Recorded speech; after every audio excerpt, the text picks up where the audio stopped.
Question जो आपका दिया हुआ है इस मेंसुरेशन का जो ग्रुप डी में पूछा गया था, इसमें क्या था, एक आयत का क्षेत्रफल 9 मीटर स्क्वायर कम हो जाता है जबकि उसकी लंबाई 5 मीटर कम कर दी जाए और उसकी चौड़ाई 3 मीटर बढ़ा दी जाए। तो हालांकि यदि लंबाई 3 मीटर और चौड़ाई 2 मीटर बढ़ाया जाए तो क्षेत्रफल बढ़ जाता है। मूल क्षेत्रफल ज्ञात कीजिए। तो ऐसे केस में आपको लंबाई और चौड़ाई को कुछ एक्स वाई मानना पड़ेगा या एल बी मान के लगाएंगे तो आपको टाइम ज्यादा लगेगा, दो इक्वेशन क्रिएट होंगे। तो इजीएस्ट तरीका ये होगा इस क्वेश्चन को लगाने का कि ऑप्शन में आप ढूंढिए कि जो मूल क्षेत्रफल है कोई इन्हीं में से एक होगा और कोशिश ये करना है कि आपको इनके फैक्टर बनाने हैं, क्योंकि लंबाई चौड़ाई का गुणा होकर ये आया होगा। तो अगर मैं 153 की बात करूं तो ये 17 और 9 का कॉम्बिनेशन बनता होगा। ठीक है, 17 गुणे 9 153 होता है। तो सबसे पहला तरीका ये होगा कि जब हम इसके लंबाई में 5 कम कर लेते हैं, मान लेते हैं ये 5 इसमें कम कर लिया जाए, लंबाई अगर ये है और चौड़ाई 3 बढ़ा दिया जाए, तो इस केस में हमारे पास ये बन जाएगा कितना, 12 और ये बन जाएगा हमारे पास 12।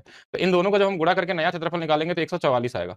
तो क्या ये ओरिजिनल 153 से कितना कम है, जितना क्वेश्चन में बोला गया था 9 कम हो जा रहा है। तो देखिए यहाँ से 3, यहाँ से 6, 9 कम हो गया। लेकिन एक कंडीशन और फॉलो करना होगा कि जब 3 मीटर और 2 मीटर बढ़ा दिया जाए, अगर इसको 3 मीटर बढ़ा देंगे तो ये 20 हो जाएगा और इसको 2 मीटर बढ़ा देंगे तो ये वाला 11 हो जाएगा। अब इसका एरिया जब निकालेंगे तो ये 200, 11 दूना 22 यानी 220 हो जाएगा। क्या 153 से ये 67 ज्यादा है, ये चेक करना होगा। तो ज्यादा देखें तो ये ज्यादा दिख रहा है, यहाँ से 47 और यहाँ से 20, 67 ज्यादा है, मतलब यही वाला आंसर। अगर ये नहीं होता तो आप बाकी भी चेक कर सकते हैं और आपको कोशिश करना है कि एक ऐसे फैक्टर में क्रिएट करना है।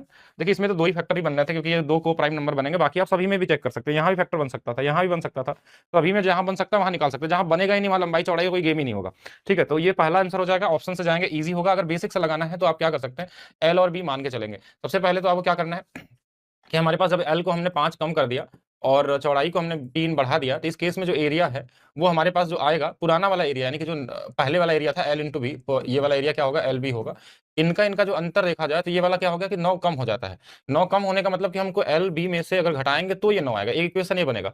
दूसरी बार जब हम इसको बढ़ा दे रहे हैं, 3 बढ़ा दे रहे हैं और इसको हमने बी को 2 बढ़ा दिया, तो इस केस में जो एरिया मिलेगा और ये पुराने वाले से यानी देखा जाए एल बी से, तो हमारे पास ये वाली वैल्यू बढ़ जाती है। ये दो इक्वेशन को सॉल्व करने में टाइम जाएगा, इसलिए आपको नहीं करना है। ऑप्शन से जाएंगे, आपको इजी तरीके से आंसर मिल जाएगा एग्जाम।